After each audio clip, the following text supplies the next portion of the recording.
प्यारे मसीह विश्वासियों, जय यीशु की तथा प्रतिदिन के बाइबल पाठ एवं चिंतन में आपका स्वागत है। आज का पहला पाठ मक्काबियों का पहला ग्रंथ अध्याय 4 पद संख्याएं 36 से 37 और 52 से 59 तक से लिया गया है। वचन कहता है, उस समय यूदस और उसके भाइयों ने यह कहा, हमारे शत्रु हार गए, हम जाकर मंदिर का शुद्धिकरण और प्रतिष्ठान करें। समस्त सेना एकत्र हो गई और सिय्योन के पर्वत की ओर चल पड़ी। 148वें वर्ष के 9वें महीने अर्थात किस्लेव के 25वें दिन लोग पाँव फटते ही उठे और उन्होंने होम की जो नई वेदी बनाई थी उस पर विधिवत बलि चढ़ाई। जिस समय और जिस दिन गैर यहूदियों ने वेदी को अपवित्र कर दिया था, उस समय और उसी दिन भजन गाते और सितार, वीणा तथा झांझ बजाते हुए उन्होंने वेदी का प्रतिष्ठान किया। सब लोगों ने दंडवत कर आराधना की और ईश्वर को धन्य कहा, जिसने उन्हें सफलता दी थी। वे आनंद के साथ होम, शांति तथा धन्यवाद का यज्ञ चढ़ाकर 8 दिन तक वेदी के प्रतिष्ठान का पर्व मनाते रहे। उन्होंने मंदिर का अग्रभाग सोने की मालाओं तथा ढालों से विभूषित किया। फाटकों तथा याजकों की शालाओं को मरम्मत किया और इनमें दरवाजे लगाए। लोगों में उल्लास था और उन पर लगा हुआ गैर यहूदियों का कलंक मिट गया। यूदस ने अपने भाइयों तथा इस्राएल के समस्त समुदाय के साथ यह निर्णय किया कि प्रति वर्ष उसी समय अर्थात किस्लेव के 25वें दिन से लेकर 8 दिन तक वेदी के पुनः प्रतिष्ठान का पर्व उल्लास तथा आनंद के साथ मनाया जाएगा। प्रभु की वाणी। ईश्वर को धन्यवाद। और आज का सुसमाचार पाठ संत लूकस के अनुसार पवित्र सुसमाचार अध्याय 19 पद संख्याएं 45 से 48 तक से लिया गया है। वचन कहता है, यीशु मंदिर में प्रवेश कर बिक्री करने वालों को यह कहते हुए बाहर निकालने लगे, लिखा है, मेरा घर प्रार्थना का घर होगा, परंतु तुम लोगों ने उसे लुटेरों का अड्डा बना दिया है। वह प्रतिदिन मंदिर में शिक्षा देते थे। महायाजक, शास्त्री और जनता के नेता उनके सर्वनाश का उपाय ढूंढ रहे थे, परंतु उन्हें नहीं सूझ रहा था कि क्या करें, क्योंकि सारी जनता बड़ी रुचि से उनकी शिक्षा सुनती थी। प्रभु का सुसमाचार। हे ख्रिस्त, तेरी स्तुति हो।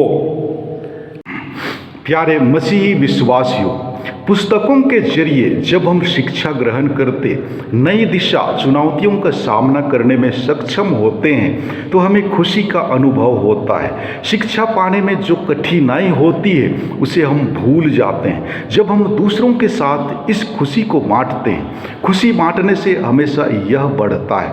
आज के सुसमाचार में यीशु प्रार्थनालय को बाजार बनाने वालों को कड़े शब्दों से फटकारते और खदेड़ते हैं। उन्होंने कहा, प्रार्थनालय केवल प्रार्थना के लिए होना चाहिए, बुराई को मूक बनकर देखना कायरता है। हम भी ईश्वर के मंदिर हैं। हमने अपने को कितना शुद्ध और पवित्र रखा है। अपने शरीर, मन और आत्मा रूपी मंदिर को कहीं बेईमानी, अशुद्धता, ईर्ष्या, घृणा एवं खरीद बिक्री का अड्डा तो नहीं बना लिया है। अगर ऐसी बात है तो यीशु जरूर हमसे नाराज होंगे। आज यीशु हमसे कहते हैं, जो गुण प्रतिभा, प्रेम एवं सेवा की भावना है उसे दूसरों को बांटते जाएं और जिससे बातों में व्यक्त करते हैं उसे कामों के जरिए भी दिखाएं। इस तरह हम सफल ख्रिस्तीय बन सकते हैं। हम प्रभु से जीवन की सभी बुरी आदतों से छुटकारा पाने एवं गलत विचारों से मुक्ति के लिए प्रार्थना करते रहें। प्यारे भाइयों एवं बहनों, आज के सुसमाचार की इस घटना की चर्चा चारों सुसमाचार में है। संत मत्ती के सुसमाचार अध्याय 21 पद संख्या 12 से 13 तक, संत मार्कुस के सुसमाचार में अध्याय 11 पद संख्या 15 से 17 तक तथा संत योहन के सुसमाचार में अध्याय 2 पद संख्या 14 से 16 तक में मिलते हैं। आज के पाठ मंदिर ईश्वर के निवास स्थान से संबंधित रखता है। प्रभु के मंदिर के निर्माण में, इसको सजाने में, ईश्वर के निवास योग्य बनाने में आनंद, खुशी होती है। अगर यह किसी प्रकार से अपवित्र हो जाए, इसे तुरंत शुद्ध एवं पवित्र किया जाना चाहिए। मक्काबियों के ग्रंथ अध्याय 4 पद संख्या 36 में वचन कहता है, हमारे शत्रु हार गए, हम जाकर मंदिर का शुद्धिकरण और प्रतिष्ठान करें। ईसा चाहते हैं कि जिस प्रकार हम ईश्वर का निवास स्थान मंदिर की देखभाल करते हैं, उसी प्रकार अपनी आत्मा जो ईश्वर का मंदिर है सावधानी के साथ देखभाल करें। प्यारे भाइयों एवं बहनों, हमारा शरीर पवित्र आत्मा का मंदिर है, अतः इसकी पवित्रता की रक्षा करना हमारा कर्तव्य है। आज जब HIV या एड्स वासना का भूत चारों ओर फैल रहा है, यह पहले से भी ज़्यादा वक्त की मांग है कि हम पवित्रता के लिए प्रयास करें। यीशु कहते हैं, अपने स्वर्गीय पिता के समान पवित्र बनो। दूसरी बात, गिरजा में हम प्रार्थना करने आए, ना कि अपने पड़ोसी की शिकायत करने, गीत मंडली के गीतों की आलोचना करने और न ही पुरोहितों की गलती ढूंढने। हम ईश्वर और अपने संबंधों को मजबूत करने के लिए जाएं। जी हाँ, मंदिर ईश्वर के साथ संबंध बनाए रखने का सार्वजनिक स्थान होता है, अर्थात अपना संबंध ईश्वर से मजबूत कर अन्य लोगों को भी ईश्वर के नज़दीक लाना है। यीशु के समय यह स्थान आर्थिक कारोबार का स्थान बन गया था। हमारे व्यक्तिगत और सामाजिक विकास की कई पहलुएं हैं, उसे सही स्थान, समय एवं रीति से करना चाहिए जिससे ईश्वर एवं मनुष्य प्रसन्न हो।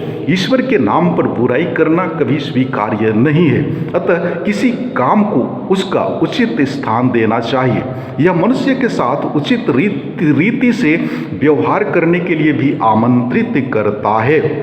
यदि हम नहीं बदलते तो नहीं बढ़ते हैं। इसलिए हमें लगातार अपने आप को व्यक्तिगत रूप से प्रार्थना, प्रायश्चित से और पाप स्वीकार संस्कार तथा यूखरिस्तीय संस्कार द्वारा परिशुद्ध करने की आवश्यकता है।